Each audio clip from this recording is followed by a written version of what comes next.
For real, I was fucking with niggas' heads. I just wanted to see what they would say. They was like, how the fuck do you accidentally fall on my dick? I don't know, I'm just saying.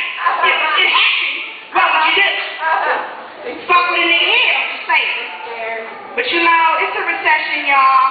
I'm gonna admit it. I drive a bucket, and I don't give a fuck. My car caught on fire a few months ago, whatever, I drive a bucket. My partner called me. She's like, PB, let me use your car. I'm like, bitch, make sure you lock the doors when you get out. She like, nobody wanna steal this raggedy motherfucker. I said, if somebody steal my number 11 out the window, I'm gonna be hella motherfucking mad. That was my last extension, and DMV is tripping. For real, I'm just saying. Who was their attention? I got this cousin, right? My partner was like, what your cousin do? I said, you know, cousin, she don't do shit, she'll stay at home, mom, she get exercise. My cousin like, wait, don't tell nobody that, they gonna think I'm retarded. I'm like, okay, whatever. I let this bitch use my bucket. She sideswipes and shit, and I'm like, bitch, what the fuck was you thinking when you backed into the pole?